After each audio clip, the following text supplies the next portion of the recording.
आज हम रिवीजन करने वाले हैं सोशल जस्टिस की सेकंड यूनिट का एनजीओ वाली। शुरू करते हैं। गैर सरकारी संगठन एवं स्व सहायता समूह। एनजीओ का अर्थ, एनजीओ व्यक्तियों द्वारा निर्मित ऐसे अलाभकारी संगठन हैं जो बिना किसी सरकारी भागीदारी के विकासात्मक एवं कल्याणकारी कार्यों में संलग्न होते हैं। यदि एनजीओ वित्तीय सहायता के लिए पूरी तरह से या आंशिक रूप से सरकार पर निर्भर होते हैं, परंतु अपनी सदस्यता से सरकारी सदस्यों को बाहर रखते हैं, तो अपनी सदस्यता, उनकी सदस्यता में सरकारी सदस्य नहीं होते, चूँकि इनका निर्माण समाज के कुछ जागरूक सदस्यों द्वारा किया जाता है। इसका उद्देश्य समाज कल्याण होता है, इसलिए इसे सिविल सोसाइटी भी कहा जाता है। अब एनजीओ के लक्षण। एक स्वैच्छिक रूप से स्थापित संगठन होता है। यह सरकार से स्वतंत्र होते हैं। ये लाभ या आय के लिए काम नहीं करते। ये विकास एवं लोक कल्याण के कार्यों में लगे होते हैं। एनजीओ के कार्य एवं कार्यक्षेत्र। तो अलाभकारी संगठन के रूप में विकास एवं कल्याणकारी गतिविधियों को संचालित करना एनजीओ का कार्य है, और इस संसाधनों को स्थानांतरित करना और विकास की गति को तीव्र करना इनका कार्य है। फिर सरकार के पूरक के रूप में कार्य करना और जनता एवं सरकार के बीच मध्यस्थता की भूमिका निभाना, ये भी इनका कार्य है। फिर विकास एवं लोक कल्याण में राज्य की कम हो रही भूमिकाओं के वर्तमान दौर में राज्य के विकल्प के रूप में कार्य करना इनका काम है। फिर विकास की प्रक्रिया में सामुदायिक भागीदारी को बढ़ाना। फिर यूएनएसडीजी की प्राप्ति में सहयोग करना, यानी सस्टेनेबल डेवलपमेंट गोल हैं, तो यूएन के जो उनकी प्राप्ति में सहायता करते हैं। फिर पारदर्शिता के रूप में कार्य करना, तो ये इनके कार्य हैं। अब है विकास में एनजीओ की भूमिका। तो गरीबी, ऋणग्रस्तता, भेदभाव और सामाजिक वंचन या पर्यावरणीय समस्याओं आदि के कारण समाज में जागरूकता फैलाना, तो एनजीओ की भूमिका जागरूकता फैलानी है। इसमें समाज के कमजोर वर्गों, एससी, एसटी, वृद्ध, बच्चे और ट्रांसजेंडर आदि के कल्याण एवं सशक्तिकरण के लिए कार्य करना, तो इनकी भूमिका है, कार्य है ये। समाज सेवा आपूर्ति, यानी स्वास्थ्य विकास, कौशल विकास, व्यावसायिक प्रशिक्षण आदि प्रदान करने के विकासात्मक गतिविधियां प्रदान करना, तो ये इनके कार्य होते हैं, इनकी भूमिका होती है इन सब चीज़ों में। फिर मानव अधिकार संबंधित मुद्दों को उठाना और सरकार पर दबाव बनाना, कानून का निर्माण और एवं नागरिक अधिकार की प्राप्ति में सहायता करना। फिर समाज की विभिन्न संस्थाओं पर शोध करना और समस्याओं के कारणों की पहचान करना, समस्या का समाधान खोजना और इस दिशा में सरकार और संबंधित एजेंसियों को परामर्श देना, तो ये इनके कार्य हैं। अब है भारत में एनजीओ का स्वरूप। तो वर्तमान भारत में 33 लाख एनजीओ हैं। एनजीओ होने का अनुमान है कि 33 लाख एनजीओ हैं, जो कई स्रोत से वित्त का प्रबंधन करते हैं, यानी कई जगह से वो अपने पैसों का प्रबंधन करते हैं। तो 33 लाख एनजीओ हैं। इनकी सदस्यता शुल्क, एनजीओ का स्वरूप कैसे, तो उसमें सदस्य जो होते हैं तो वो शुल्क देते हैं। शुद्ध सदस्यता शुल्क अलाभकारी संगठन के रूप में उत्पादित माल को बेचकर, तो अलाभकारी जो संगठन क्षेत्र होते हैं वहाँ माल को बेचकर ये बनाते हैं सदस्य अपने। फिर देशी तथा विदेशी दानदाताओं से दान प्राप्त करते हैं, सरकार से अनुदान प्राप्त करके, और भारत में ये एनजीओ निम्न क्षेत्रों के विकास और कल्याण में क्रियाशील होते हैं। फिर बाल विकास कल्याण के क्षेत्र में, महिला विकास के क्षेत्र में, तो विदेशों से या बाहर की कई जगह से ये दान भी लेते हैं, सरकार भी इन्हें मदद करती है। फिर वृद्धों के विकास कल्याण के क्षेत्र में कार्य करते हैं, जनजातियों के विकास के क्षेत्र में कार्य करते हैं। फिर दिव्यांगों श्रमिकों के विकास कार्य करते हैं। ट्रांसजेंडरों के विकास के लिए कार्य क्षेत्र कार्य करते हैं। पे एडीएस यानी एड्स के जो रोगी हैं या कुष्ठ रोगी या मादक द्रव्य व्यसनी आदि के विकास और गरीबी भुखमरी या स्वास्थ्य विकास शिक्षा और कौशल विकास आदि के क्षेत्र में ये काम करते हैं एनजीओ। फिर पर्यावरण के संरक्षण के क्षेत्र में भी एनजीओ काम करते हैं। भारत में क्रियाशील प्रमुख है एनजीओ। तो भारत में कौन कौन से क्रियाशील एनजीओ हैं? तो child rights and you child rights and you ये एनजीओ हैं। 1989 में बाल अधिकार के संबंध में बनाए गए। फिर बचपन बचाओ आंदोलन 1980 में बाल श्रम के संबंध में एनजीओ बनाए गए हैं। फिर वंचित बच्चों को शिक्षा प्रदान करने के लिए 1994 में। फिर चाइल्ड लाइन इंडिया 1986। तो इस तरह के एनजीओ बने हैं, बाल स्वास्थ्य और शिक्षा के संबंध में बनाए गए हैं। फिर बाल अधिकार के संबंध में 2008 में बने हैं। 1946 में वंचित महिलाओं और लड़कियों को सशक्त करने के लिए एनजीओ बने हैं। फिर सेल्फ एम्प्लॉयमेंट वुमेन एसोसिएशन 1972 में बना। तो इस तरह के एनजीओ बने हैं। इनमें और हैं नन्ही कली यानी वंचित लड़कियों को शिक्षित करने के लिए। फिर हेल्थ एज इंडिया यानी वृद्ध कल्याण के लिए। फिर गरीबी उन्मूलन के लिए। फिर भूख और कुपोषण मिटाने के लिए। फिर नाज फाउंडेशन एड्स रोगियों का कल्याण करने के लिए। तो इस तरह के एनजीओ बनाए गए हैं भारत में। और भी हैं इसमें, जैसे है गिव इंडिया फाउंडेशन 1999 यानी ऑनलाइन दान मंच है एक। मानव अधिकार एक्शन फोरम मानव अधिकार के संरक्षण के लिए 2020 में बना। तो इस तरह के एनजीओ के नाम है। फिर भारत में एनजीओ का पंजीकरण और विनियमन। तो भारत में पंजीकरण किस तरह है और विनियमन कहते हैं। चूँकि एनजीओ चैरिटेबल ट्रस्ट संस्थान सोसाइटी या अलाभकारी कंपनी के रूप में अपना रजिस्ट्रेशन कराते हैं कि वो लाभकारी नहीं है तो अलाभकारी कंपनी के रूप में अपना रजिस्ट्रेशन कराती हैं और अपना विनियमन मुख्यतः इन्हीं कानूनों के तहत होगा। जैसे इनका विनियमन इन्हीं कानून के तहत होगा, जैसे कि है सोसाइटी एक्ट 1860, ठीक है, society act 1860, Indian trust act 1882, factory act 2013 और FCRA 2010 और 20। तो इन कानूनों के तहत होंगे Indian trust act, society registration act, FCRA। अब है आगे नेशनल पॉलिसी फॉर एनजीओ यानी भारत में राष्ट्रीय स्तर पर जो पॉलिसी हैं तो उनके संबंध में इनका उद्देश्य क्या है। तो इनका स्वरूप और संक्रिया में भिन्नता के साथ एक स्वतंत्र संरचनात्मक और प्रभावी समाज सेवी क्षेत्र का निर्माण करना।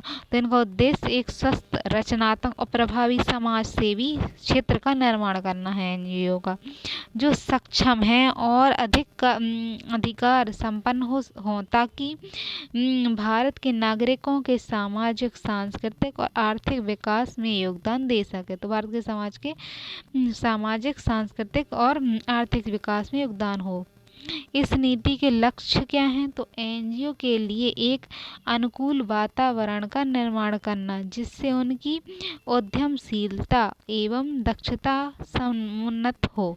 तो उनकी उद्यमशीलता और दक्षता अच्छी हो इसलिए काम करना एवं उनकी स्वायत्तता सुरक्षित रहे। तो स्वायत्तता को सुरक्षित रखने के लिए है।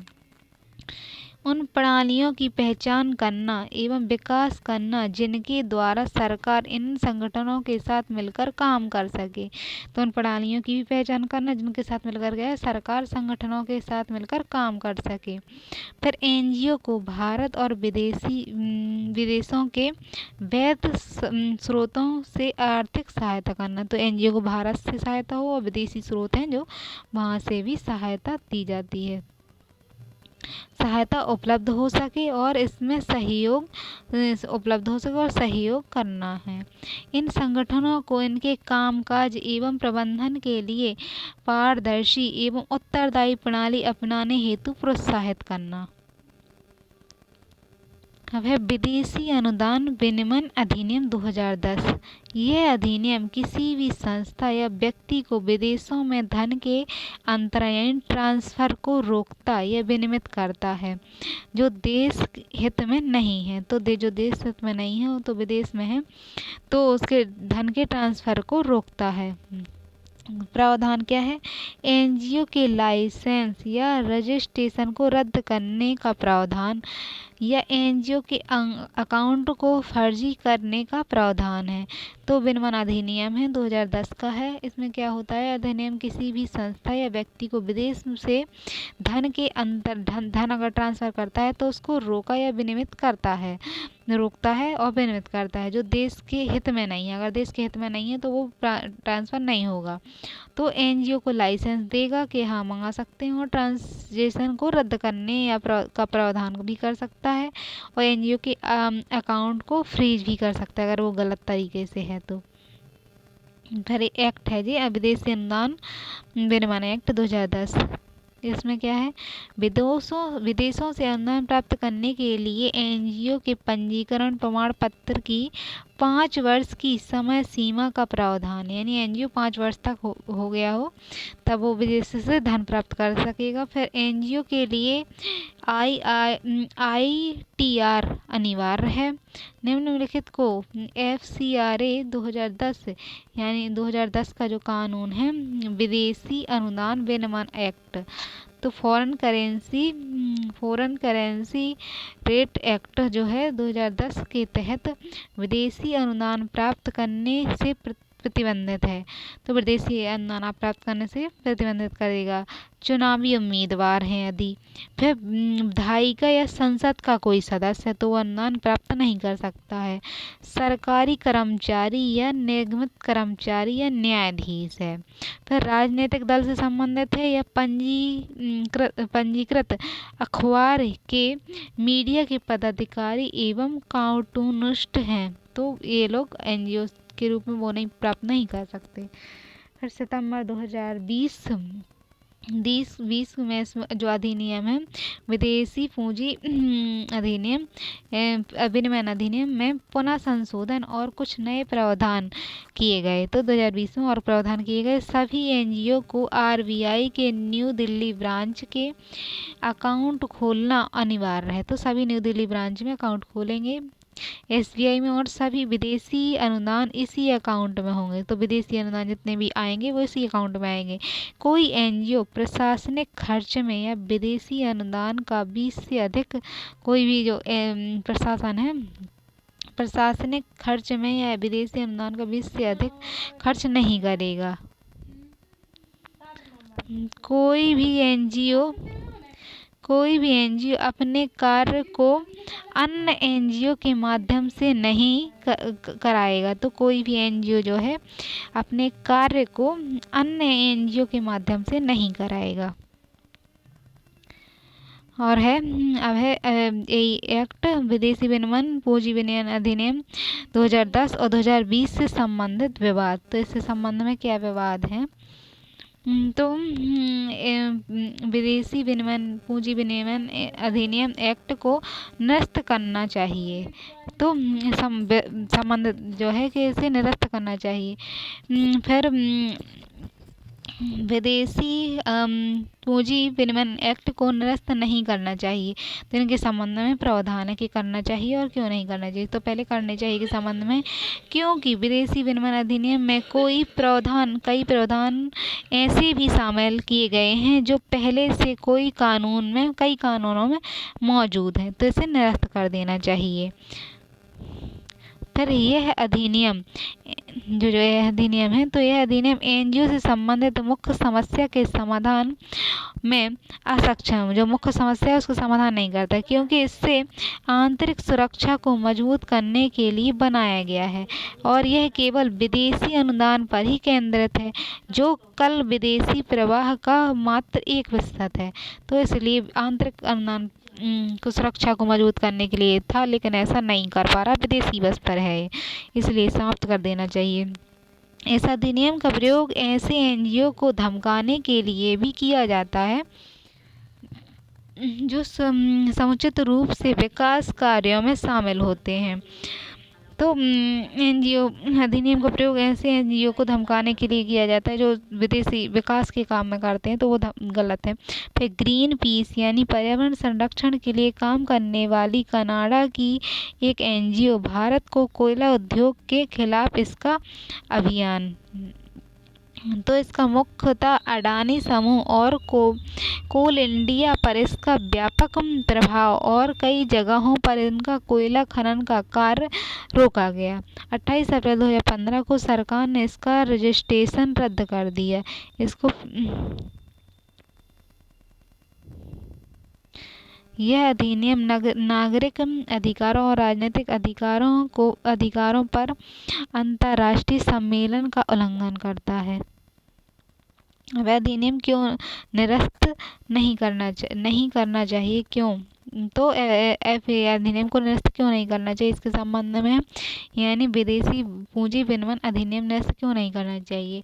तो बिना लेखा जोखा के एनजीओ में विदेशी धन का प्रवाह चिंता का विषय है, जो आंतरिक सुरक्षा हेतु खतरा हो सकता है। इसलिए सीबीआई के अनुसार भारत में 10% एनजीओ ही इसमें टर्न भरते हैं, तो इसे निरस्त नहीं करना चाहिए। कुछ राज्यों में एनजीओ की पारदर्शिता और कानून नहीं है और वहाँ विदेशी विनिमय अधिनियम में विनिमय ही काम आता है। तो कई राज्यों में इसके संबंध में कानून नहीं है, तो वहाँ यही नियम कानून आता है, इसलिए इसे रद्द नहीं करना चाहिए। कुछ एनजीओ ने विकास को बाधित करने का कार्य भी किया है, जैसे कुड्डनकुलम परियोजना का विरोध। तो फरवरी 2022 में ऐसे 4 एनजीओ के खिलाफ एफआईआर दर्ज किया गया जो जर्मनी से वित्त पोषित थे और उस वित्त या फाउंडेशन का उपयोग इन्हें कुड्डनकुलम परियोजना के विरोधी आंदोलन में किया जा रहा था। फिर एनजीओ को हस्तांतरित किए गए फंड का प्रयास राष्ट्र विरोधी गतिविधियों से भी किया जा सकता है, राष्ट्र विरोधी गतिविधियों में किया जा सकता है, जैसे जम्मू कश्मीर में राहत ट्रस्ट एवं तो विदेश जो राष्ट्र की विरोधी गतिविधियां हैं उनमें किया जाता है। इस्लामिक रिसर्च और फाउंडेशन का मामला,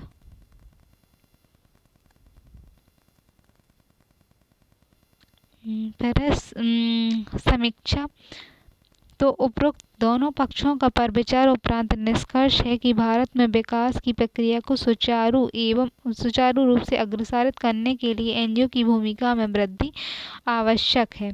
साथ ही भारत में 33 लाख एनजीओ की विद्यमानता और व्यक्तिगत कमाई के साधन के रूप में इसका प्रयोग और कई संदर्भों में इसका दुरुपयोग देखते हुए इसका विनियमन भी अनिवार्य प्रतीत होता है। और इस संदर्भ में देखा जाए तो विदेशी विनिमय एक्ट 2010 प्रासंगिक है। इसीलिए इसके कुछ से जो नियम है इसमें कुछ प्रावधान और राष्ट्र और सशक्त बनाकर, इसके कुछ प्रावधानों को और राष्ट्र में सशक्त बनाकर भारत के विकास में विनिमय के साथ एनजीओ की भूमिका को जारी रखा जाना चाहिए। एनजीओ की आलोचनाएं हुई हैं, कमियां हुई हैं। तो एनजीओ की आलोचनाएं और कमियां के संबंध में अनुदान सहायता से संबंधित कमियां। तो अनुदान की संबंधित कमियां क्या हैं? तो एनजीओ का बाहरी अनुदान पर निर्भरता, यानी एनजीओ जो खोले गए हैं वो बाहरी अनुदान पर निर्भर है। जैसे 2013 में एनजीओ को 12,000 500 करोड़ रुपए का अनुदान प्राप्त हुआ, जिससे सरकारी अनुदान मात्र 1000 करोड़ था। तो 12,000 करोड़ जो विदेशी अनुदान प्राप्त हुआ और सरकार का योगदान 1000 करोड़ था, तो गृह मंत्रालय की रिपोर्ट के अनुसार। फिर अनुदान का पुराना ढांचा स्वेच्छाचारी प्रक्रिया, उनका जो पुराना ढांचा स्वेच्छाचारी प्रक्रिया, अनुपयुक्त एनजीओ का सरकारी अनुदान हेतु चयन। तो अनुपयुक्त जो एनजीओ हैं, जो अनुप्रयुक्त अच्छे एनजीओ हैं जिनका प्रयोग हो रहा है, तो एनजीओ का सरकारी अनुदान हेतु चयन किया जाता है, सरकार ने अनुदान देती है। क्रियान्वयन, जो क्रियान्वयन होता है उसमें पिछड़ी स्थिति इनकी कमी है। अनुदान निधि का दुरुपयोग, अनुदान निधि का भी दुरुपयोग भी करते, तो ये आलोचनाएं हैं और इसकी कमियां भी हैं।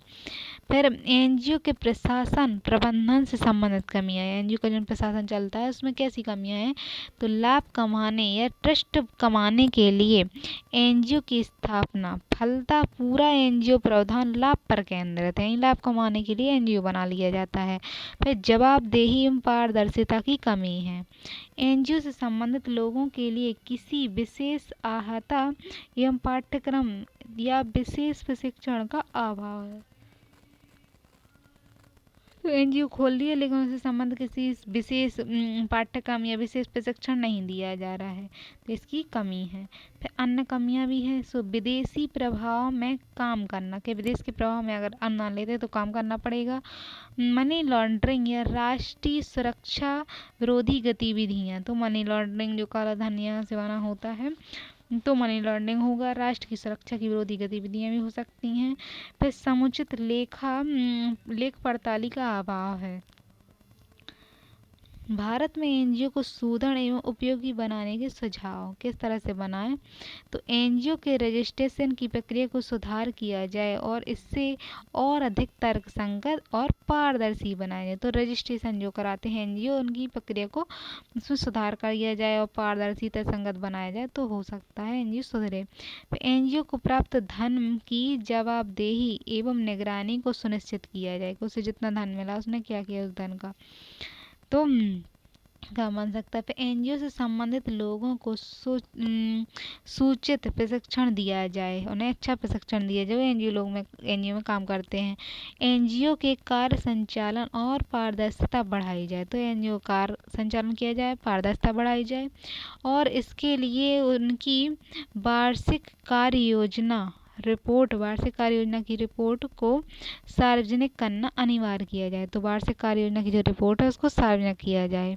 फिर एनजीओ के कार्य परिसंचालन में स्थानीय शासन की जिम्मेदारी सुनिश्चित की जाए। तो एनजीओ है जो, तो एनजीओ के जो कार्य हैं, कार्य का संचालन, तो उसमें स्थान के जो शासन है उसकी जिम्मेदारी सुनिश्चित की जाए। एनजीओ की मॉनिटरिंग प्रक्रिया को सही किया जाए, एनजीओ की मॉनिटरिंग प्रक्रिया उसको सही किया जाए और इस दिशा में मीडिया की भूमिका बढ़ाई जाए। तो मीडिया की भूमिका भी बढ़ानी चाहिए कि एनजीओ क्या कर रहे हैं। एनजीओ के हस्तांतरण पर प्रतिबंध लगाया जाए, कि एनजीओ किसी और को ना दिया जाए, जिसने चलाए वो चलाए। फिर भारत में प्रतिबंधित प्रमुख एनजीओ जिन्हें बंद कर दिया गया है, तो प्रतिबंधित एनजीओ जिन्हें बंद कर दिया है, तो बाल शिक्षा, महिला सशक्तिकरण, गरीबी उन्मूलन आदि संबंधित ऑक्सफैम इंडिया 1942 में बना। तो ऑक्सफैम इंडिया जो बाल कौन से संबंधित था, शिक्षा, महिला सशक्तिकरण, गरीबी उन्मूलन से आदि से संबंधित था। 2022 में लाइसेंस रद्द किया गया और 23 में एफआईआर दर्ज की गई इनके खिलाफ। फिर है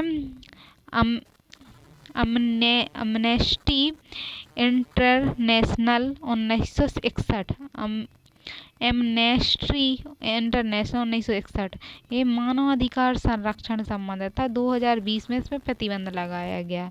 तो मानवाधिकार संरक्षण के संबंध में 2020 में इसमें प्रतिबंध लगाया गया। अब है जीन प्राइस 1970, जीन प्राइस 1970 है। जीन प्राइस में पर्यावरण संरक्षण 2015 में प्रतिबंध लगाया है। कोयला खनन का विरोधी मामला था। तो इन पर प्रतिबंध लगा दिया है। अब है एक कंपेशंस इंटरनेशनल 1952, कंपेशन इंटरनेशनल 1952। इसमें गरीब बच्चों का कल्याण 2017 में प्रतिबंधित है। गरीब बच्चे जो हैं उनके कल्याण को 2017 में प्रतिबंधित किया गया है। अब है स्वयं सहायता समूह। तो अर्थ और लक्षण है स्वयं सहायता समूह के। SHG एक ऐसा छोटा समूह या संगठन है जिसमें समान सामाजिक आर्थिक पृष्ठभूमि वाले व्यक्ति शामिल होते हैं। तो SHG जो है तो स्वसहायता समूह टाइप का स्वसहायता समूह है। तो इसमें समान आर्थिक कार्य करते हैं जो ऐसे पृष्ठभूमि वाले व्यक्ति शामिल होते हैं। आदमी बढ़ाने या बचत करने, तो आमदनी जो होती है तो आमदनी अपनी बढ़ाने के लिए और बचत जो अब करते हैं उसको वित्त सहायता प्राप्त करने के लिए मिलकर काम करते हैं और अपने मुद्दे समस्याओं का समाधान स्वप्रबंधन के माध्यम से करते हैं। तो अपनी समस्याएं हैं जो उनका स्वयं के द्वारा प्रबंधन किया जाता है। उपरोक्त परिभाषा के आधार पर इनमें निम्न लक्षणों की चर्चा की जा सकती है। तो जो स्व सहायता समूह के निम्न लक्षण है, जैसे SHG स्व सहायता समूह में 10 से 20 लोगों का एक समूह है जो आपसी सहयोग द्वारा अपनी समस्या का समाधान के लिए संगठित होते हैं। तो अपनी समस्या के लिए 10 से 20 लोग संगठित होकर काम करते हैं इसमें। फिर स्व सहायता समूह के सभी सदस्यों का समान पद एवं अधिकार होता है जिसके निर्णय प्रक्रिया में संतुलन और पारदर्शिता बनी रहे। तो सब लोगों का पद समान होता है ताकि निर्णय संतुलन बना रहे। स्व सहायता समूह के सदस्य अपने योगदान बचत से एक कोष बनाते हैं, अपना योगदान करते हैं उसमें पैसे महीने भर जमा करके और एक कोष बनाते हैं जिसका जो फंड होता है वो आपसी ज़रूरत को पूरा करने के लिए उधार लेने में करते हैं। उस फंड से क्या है उधार लेते हैं, वो अपनी ज़रूरतों को पूरा करते हैं। अब है SHG यानी स्व सहायता समूह में से नियमित बैठकें होती हैं जिसमें विचार विमर्श और योजनाएं बनाई जाती हैं। तो उसमें योजनाएं बनाई जाती हैं, विचार विमर्श होता है और योजनाएं बनाई जाती हैं। स्व सहायता समूह जो है सदस्यों को विभिन्न मुद्दों को जागरूक करता है। स्व सहायता समूह जो है विभिन्न मुद्दों को जागरूक करता है एवं सहयोग को बढ़ावा देता है और सहयोग को बढ़ावा देता है।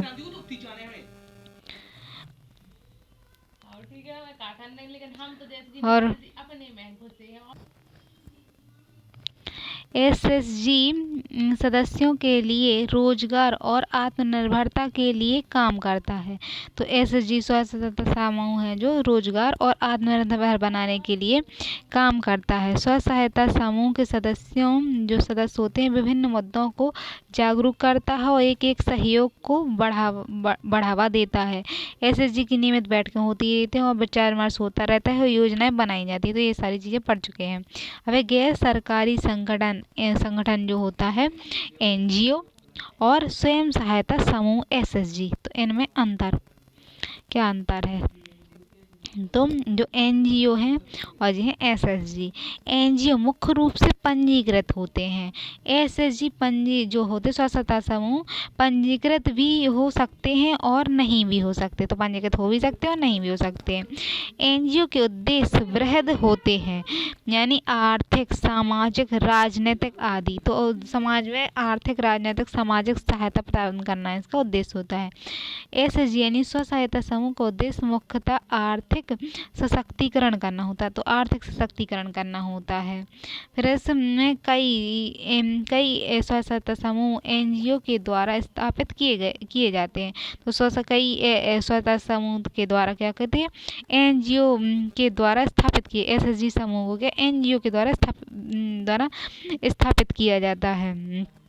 NGO का विनिमय चंदे एवं अनुदान से होता है जो संगठन एवं बाहर के कार्यों पर खर्च करते हैं। तो NGO काय पर निर्भर होते हैं? चंदे पे अनुदान पर होते हैं और क्या बाहर के कार्यों पर खर्च करते हैं।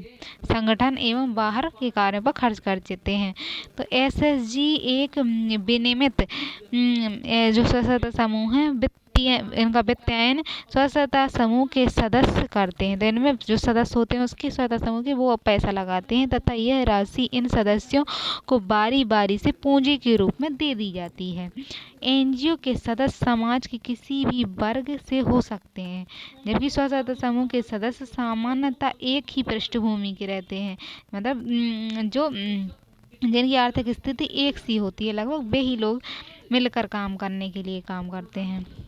अब है माइक्रो फाइनेंस विश्व स्व सहायता समूह। जो माइक्रो फाइनेंस होते हैं और स्व सहायता समूह है तो उनमें क्या अंतर है? तो माइक्रो फाइनेंस मुख्य रूप से माइक्रो क्रेडिट है जो एक छोटा ऋण देता है जो कम आय वाले व्यक्तियों समूहों को आय उत्पादन गतिविधियों को वित्त पोषित करने के लिए लघु वित्त संस्थाओं द्वारा प्रदान किया जाता है। तो ये क्या होता है? छोटे आय उत्पादक गतिविधियों को वित्त पोषित करने के लिए लघु वित्त संस्थाओं द्वारा प्रदान किया जाता है। माइक्रो फाइनेंस स्व सहायता समूह से कई रूपों में संबंधित होता है। जैसे माइक्रो फाइनेंस के जरिए स्व सहायता समूह को औपचारिक बैंकिंग संस्थानों से ऋण मिलता है। औपचारिक संस्थाओं से क्या है? बैंकिंग संस्थाओं से उन्हें ऋण मिलता है। माइक्रो फाइनेंस के जरिए स्व सहायता समूह को आर्थिक रूप से मजबूत बनाया जाता है। तो माइक्रो फाइनेंस के जरिए स्व सहायता समूह को आर्थिक रूप से मजबूत बनाया जाता है। माइक्रो फाइनेंस के जरिए स्व सहायता समूह के सदस्यों की उत्पादकता और आकस्मिक जरूरतों को पूरा किया जाता है। फिर माइक्रो फाइनेंस के जरिए स्व सहायता समूह के सदस्यों को जीवन स्तर में सुधार करने में मदद मिलती है। फिर माइक्रो फाइनेंस के जरिए स्व सहायता समूह के सदस्यों को संपत्ति बनाने और राजस्व पैदा करने में भी मदद मिलती है। फिर इसमें है माइक्रो फाइनेंस के जरिए अनब्रांड क्षेत्र को लोन देने की गुंजाइश खुलती है। तो जो क्षेत्र होते हैं कुछ उन्हें लोन देने की गुंजाइश खुलती है। माइक्रो फाइनेंस के जरिए देश के आर्थिक विकास को बढ़ावा मिलता है। अब भारत में एसएचजी स्व सहायता समूह 1984 में प्रोफेसर यूनेस्को के ग्रामीण बैंक मॉडल पर आधारित स्व सहायता समूह प्रारंभ हुआ। तो यूनेस्को के जो ग्रामीण क्षेत्रीय मॉडल थे उनके आधार पर स्व सहायता समूह का गठन 1984 में हुआ। 1990 में आरबीआई द्वारा स्व सहायता समूह को वैश्विक प्रवाह मॉडल के रूप में मान्यता और इसे प्राथमिकता प्राप्त क्षेत्र के रूप में मान्यता दी गई। तो 1990 में से प्राथमिकता क्षेत्र के रूप में मान्यता दे दी गई कि कोई भी सेवा हो सहायता हो तो उसे प्राथमिक क्षेत्र के रूप में दी जानी चाहिए और एक वैकल्पिक मॉडल था। 1992 में नाबार्ड द्वारा स्व सहायता समूह बैंक लिंकेज पर प्रोग्राम के माध्यम से स्व सहायता समूह के प्रचार और विकास में सहायता प्रदान की गई। तो नाबार्ड ने इसका प्रचार किया। वर्तमान में 1.20 करोड़ स्व सहायता समूह क्रियाशील हैं जिनमें 88% महिला सदस्य शामिल है। तो 88% स्व सहायता समूह में महिलाएं काम करती हैं। भारत में एसएचजी की कार्य प्रणाली कैसी है? तो सर्वप्रथम समान रुचियों वाले 10 से 20 व्यक्तियों के समूह बनाना जिनका चयन उनकी आर्थिक स्थिति और सामाजिक पृष्ठभूमि और इच्छाओं के आधार पर होती है। उनका चयन उनकी आर्थिक स्थिति समान होती है और सामाजिक पृष्ठभूमि उनकी इच्छाएं समान होती है, उनको चुना जाता है। इन सदस्यों द्वारा मासिक बचत का योगदान देना और बचत को एकत्रित करके एक फंड तैयार किया जाता है। तो बचत करते हैं और उसमें एकत्र की जाती है और उसका उपयोग सदस्यों को उधार देने के लिए किया जाता है। सदस्यों को स्वरोजगार और कौशल विकास के लिए प्रशिक्षण देना। तो स्वरोजगार मिलता है उस सदस्यों को और कौशल का विकास में प्रशिक्षण दिया जाता है। फिर नियमित अंतराल पर बैठकें आयोजन करना और जिसमें विचार विमर्श योजना और निर्णय होता है। तो विचार विमर्श किया जाता है, योजनाएं बनाई जाती हैं। वह वित्तीय स्वतंत्रता और आत्मनिर्भरता को बढ़ावा देना। तो वित्त की स्वतंत्रता होती है, यानी पैसा मिल सकता है, आत्मनिर्भर बनने को बढ़ावा मिलता है। बैंक से ऋण प्राप्त करने के लिए समूह द्वारा एकत्रित प्रयास करना। तो समूह एक साथ मिलकर बैंक से ऋण लेता है और प्रयास करता है। इसमें अन्य स्व सहायता समूह और संस्थाओं के साथ संपर्क बनाना, अनुभव साझा करना और सहयोग के अवसर तलाशना। तो अन्य अनुभव मिलते हैं ना, सहयोग तलाश मिलती है और संपर्क बंधन रहता है। तो सदस्यों को विभिन्न सामाजिक मुद्दों जैसे स्वास्थ्य, शिक्षा और महिला अधिकार पर जागरूक करना और सामुदायिक कार्यक्रमों में भागीदारी करना। समुदाय के कार्यक्रमों में भागीदारी मिलती है। और स्वयं सहायता समूह SHG की विकास में भूमिका, तो विकास में क्या भूमिका कैसे होता है? तो SHG स्वयं समूह के सदस्यों को वित्त सहायता प्रदान करते हैं जिससे वे छोटे व्यवसाय प्राप्त कर सकें। 2023 में 12 मिलियन स्व सहायता समूह थे। तो उन्हें वित्त सहायता प्रदान करने के लिए वित्तीय सहायता दी जाती है ताकि वे छोटे व्यवसाय प्राप्त कर सकें। स्वतः समूह को बैंकों से ऋण प्राप्त करने में आसानी होती है, फलतः सदस्यों की वित्तीय पहुंच संभव होती है। 2021 में स्वतः समूह में बैंकों से 1.54 लाख करोड़ रुपए को ऋण दिया गया। तो 1.54 लाख करोड़ रुपए का ऋण दिया गया था 21 में। स्वतः सहायता समूह और NGO आदि संस्थाओं के साथ मिलकर, तो स्वतः समूह जो है NGO आदि जो होती हैं गैर लाभकारी संस्थाएं, उनके साथ मिलकर सदस्यों को कौशल प्रशिक्षण देती हैं और स्वतः समूह के माध्यम से 20 लाख महिलाओं को कौशल प्रशिक्षण दिया गया है। तो 20 लाख महिलाओं को कौशल का प्रशिक्षण दिया गया है। स्वतः समूह संगठन और नेटवर्किंग द्वारा सदस्यों को एकत्रित करते हैं। तो एक नेटवर्क के द्वारा वो सदस्यों को एकत्र करते हैं और उन्हें स्व विकास हेतु सक्रिय करते हैं कि स्वयं का विकास कैसे हो, उसके लिए आंदोलन आदि आंदोलन होते हैं। जो SHG के आंदोलन ने क्या हुआ, ग्रामीण क्षेत्रों में महिला सशक्तिकरण की अभूतपूर्व योगदान दिया है। उसमें नोएडा नाबार्ड ने 2023 में बताया। इसमें अब स्व सहायता समूह के माध्यम से रोजगार सृजन होता है जिसमें 80% से अधिक सदस्य शामिल होते हैं। तो रोजगार में 80% लोग इसमें शामिल होते हैं। इसमें स्व सहायता SHG में महिलाओं का आर्थिक सशक्तिकरण करके सामाजिक विकास में भी सहायता होती है। तो महिलाओं को सशक्त किया जाता है और महिलाओं का सामाजिक विकास में सहायता होती है। 2018 में SHG के कारण महिला उद्यमियों की 30% वृद्धि हुई है, यानी महिलाएं उद्यमी बन गई हैं, उद्योग करने लगी खुद का। अब SHG सामाजिक मुद्दों जैसे शिक्षा, स्वास्थ्य आदि पर जागरूकता बढ़ावा देते हैं और समाज के विकास में भी सहायता करते हैं। अब है SHG होते हैं। SHG से समूह में सहयोग और समर्थन का माहौल बनता है, सहयोग बढ़ता है और समर्थन जो विकास को तीव्र करता है। SHG के सदस्यों में आत्मविश्वास और नेतृत्व कौशल में 50% की वृद्धि हुई है। तो आत्मविश्वास बढ़ा है उनका और नेतृत्व करने का कौशल बढ़ा है, 50% की वृद्धि हुई है। अब है स्व सहायता समूह यानी SHG की गरीबी और भुखमरी उन्मूलन में क्या भूमिका है। तो गरीबी उन्मूलन में और भुखमरी में क्या भूमिका है इनकी, तो बताते हैं कि वित्त सेवाओं तक पहुंच प्रदान करते हैं। तो वित्त सेवाओं तक यानी पैसा उन्हें आसानी से लोन मिल जाता है। ऋण हेतु संपार्श्विक सुरक्षा प्रदान, यानी बिना गारंटी के उन्हें ऋण मिलता है, संपार्श्विक सुरक्षा प्रदान होती है। फिर मजबूत सामुदायिक नेटवर्क स्थापित होता है, उनका समुदाय होता है तो मजबूत नेटवर्क होता है। सामुदायिक नेटवर्क स्थापित करते हुए समूह के रूप में कार्य करते हैं, तो समुदाय नेटवर्क स्थापित करके। फिर ऋण प्राप्तियों में सहायता प्रदान करके, तो भुखमरी गरीबी को उन्मूलन कैसे करते तो ऋण प्राप्त कर सकते हैं। फिर महिलाओं का सशक्तिकरण कर सकते हैं, तो गरीबी और भुखमरी कम होगी। फिर स्वरोजगार का अवसर प्रदान करते हैं कि खुद का रोजगार करने का साहस देते हैं व्यक्ति को। और साक्षरता और स्वास्थ्य में सुधार, साक्षरता बनाते हैं व्यक्ति को और स्वास्थ्य में सुधार लाते हैं। परिवार नियोजन के बारे में जागरूक करते हैं, ये सारे काम होते हैं। अब है महिला सशक्तिकरण और लिंग समानता में स्व सहायता समूह की भूमिका। तो SSG कई रूपों में महिला सशक्तिकरण द्वारा लिंग असमानता को दूर करने में भी सहायक होते हैं। तो महिला सशक्तिकरण करते हैं और लिंग असमानता को दूर करते हैं। जैसे महिलाओं का आर्थिक सशक्तिकरण करके, तो ये काम किस तरह करते हैं? आर्थिक सशक्तिकरण करके।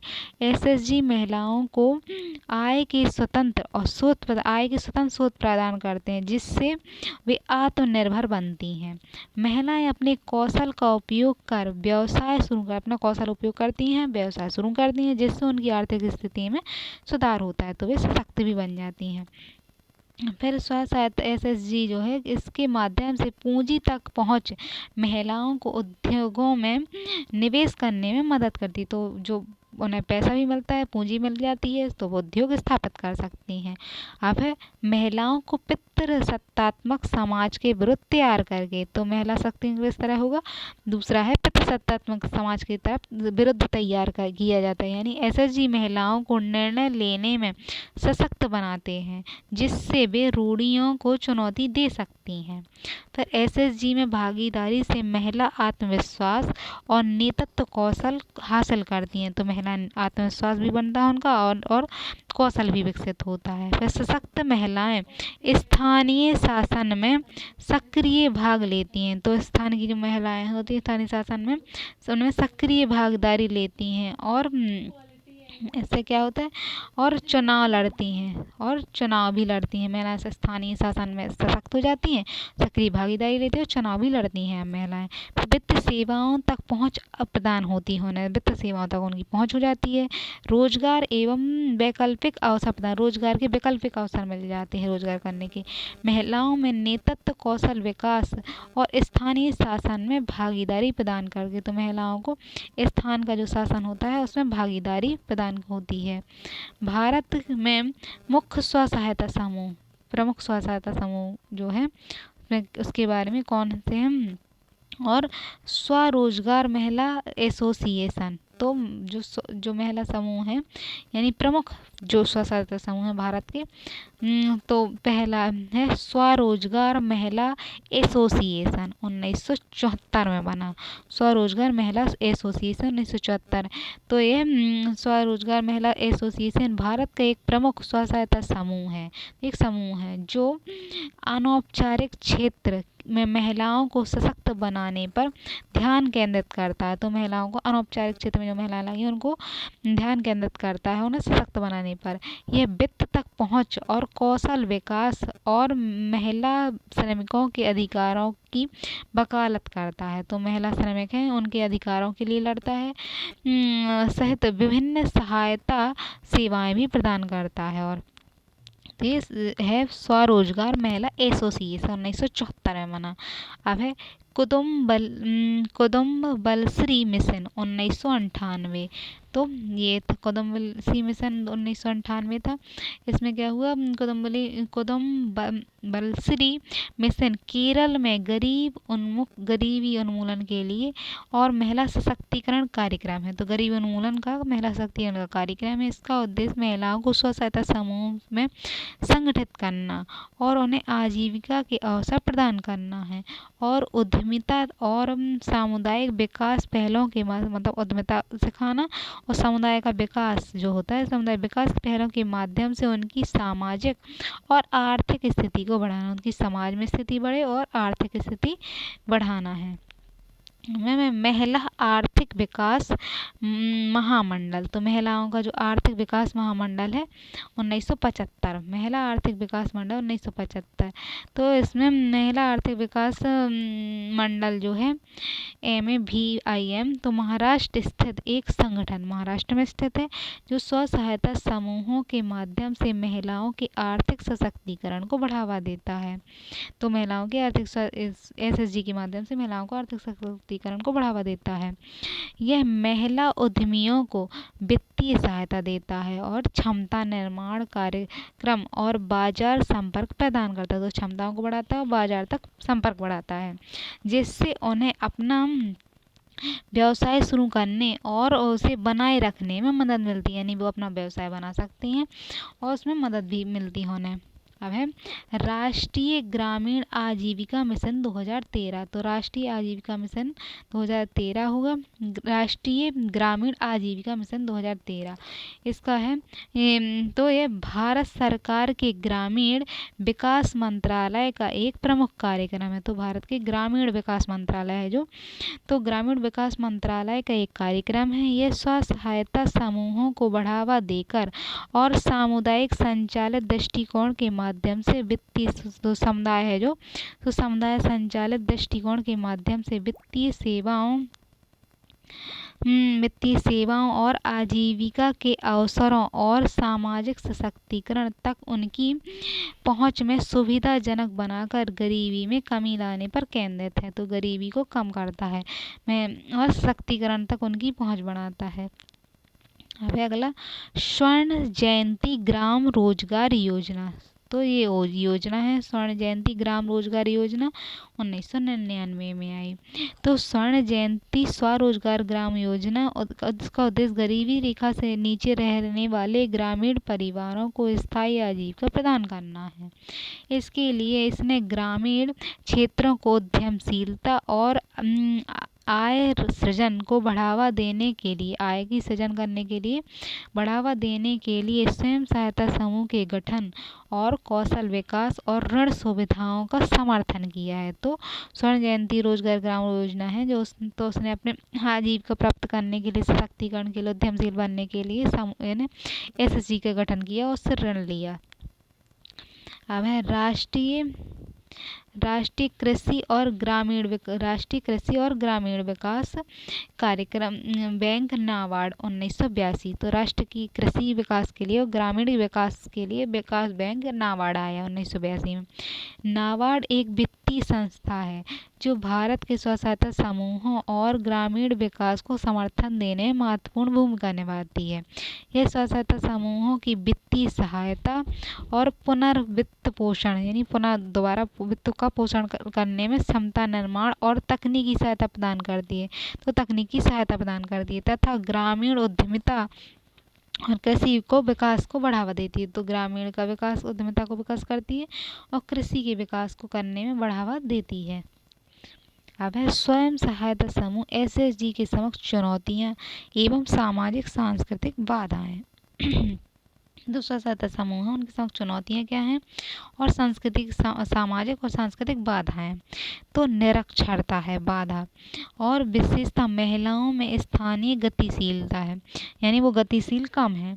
विशेषता महिलाओं में सामाजिक बाधाएं, तो समाज की बाधाएं, फिर स्थानीय गतिशीलता की बाधाएं, निरक्षर है, पितृसत्तात्मक सोच है और जाति एवं धर्म के कारण भी पिछड़े हुए हैं, वित्त पोषण की उनमें कमी है। तो ये सारी बाधाएं चुनौतियां हैं। अब स्व सहायता समूह यानी SSG को बढ़ावा देने के लिए प्रमुख सरकारी पहल, तो इसके लिए क्या क्या पहल की गई हैं। तो पहल है SSG यानी स्व सहायता समूह को BLP बैंक लिंकेज प्रोग्राम, तो बैंक लिंकेज प्रोग्राम आया 1952 में। फिर 1990 से 1992 में RBI द्वारा SSG को प्राथमिकता प्राप्त क्षेत्र के रूप में मान्यता दे दी गई, यानी कोई भी लोन होगा, ऋण होगा तो वो प्राथमिकता क्षेत्र के रूप में इन्हें दिया जाएगा। पहले 1998 में SSG को अनाज बैंक संचालन का अधिकार दिया गया, यानी 1998 में स्वतंत्र समूह को अनाज बैंक संचालन, यानी जो अनाज बंटता है PDS वाला, तो उसके संचालन का अधिकार दिया गया था। फिर प्रियदर्शी योजना 2011 नाबार्ड द्वारा लाई गई, तो प्रियदर्शी योजना 2011 नाबार्ड द्वारा लाई गई। फिर दीनदयाल अंत्योदय योजना आई। महिला किसान सशक्तिकरण परियोजना 2013, महिला सशक्तिकरण के लिए परियोजना 2013। लखपति दीदी कार्यक्रम 2013 में आया, तो लखपति दीदी कार्यक्रम 2013 में आया था। और सरकार द्वारा SSG का समर्थन और समन्वय किया गया, तो सरकार द्वारा SSG का समर्थन किया गया है। अब भारत में स्वयं सहायता समूह SSG का मूल्यांकन और निगरानी की आवश्यकता क्यों है। तो एसएचजी की वैधता और कानूनी सुरक्षा हेतु एसएचजी वैध है या उसकी कानून में किस तरह सुरक्षा है, इसका मूल्यांकन और एवं निगरानी की आवश्यकता है। फिर वित्तीय सेवाओं तक समुचित पहुंच हेतु आवश्यक है। तो वित्तीय सेवाएं पहुंच रही हैं कि नहीं, इसके लिए उसकी समीक्षा करनी आवश्यक है। धन के दुरुपयोग और भ्रष्टाचार को रोकने हेतु आवश्यक है। तो इनकी समीक्षा किस लिए आवश्यक है, मूल्यांकन और निगरानी आवश्यक है, क्योंकि निरंतर उसका विकास भ्रष्टाचार हो रहा है तो उसके रोकने के लिए। फिर एसएचजी की निरंतरता और विकास के लिए निगरानी आवश्यक है। फिर प्रौद्योगिकी के विकास में वर्तमान दौर में पारदर्शिता, यानी प्रौद्योगिकी का विकास हो रहा है तो उसमें वर्तमान में पारदर्शिता आवश्यक है प्रौद्योगिकी विकास के लिए। भारत में स्व सहायता समूहों यानी एसएचजी की सफलता हेतु सुझाव। तो एसएचजी की सफल है क्यों, तो इसकी सफलता के क्या कारण है। तो एसएचजी की सफलता हेतु सुझाव, तो सामुदायिक संसाधन विकास पर बल दिया जाए। सफलता करनी तो क्या करना चाहिए, तो स्थानीय संसाधन है उनके विकास पर बल दिया जाए। फिर कौशल और क्षमता निर्माण को बढ़ावा दिया जाए, कौशल का विकास किया जाए और क्षमताओं का निर्माण को बढ़ावा दिया जाए। फिर समुचित वित्तीय प्रबंधन प्रणाली को लागू किया जाए। तो समुचित जो है वित्त प्रणाली है, वित्तीय प्रबंधन प्रणाली को लागू किया जाए। फिर है प्रगतिशील नेतृत्व को बढ़ावा दिया जाए, प्रगतिशील नेतृत्व किया जाए। फिर बाजार संबंधों को मजबूत बनाया जाए। तो बाजार के साथ जो संबंध हैं उनको अच्छे से और मजबूत बनाया जाए। फिर क्लस्टरिंग और मूल्य श्रृंखला पहचान पर बल दिया जाए। सक्षम मानव संसाधन को नियुक्त किया जाए, सक्षम जो मानव हैं उनको नियुक्त किया जाए। इसमें योजनाबद्ध अभिसरण पर बल दिया जाए, योजनाओं पर को बल दिया जाए उनको बढ़ावा देने पर। तो ये था दूसरी यूनिट का रिवीजन, स्व सहायता समूह और एन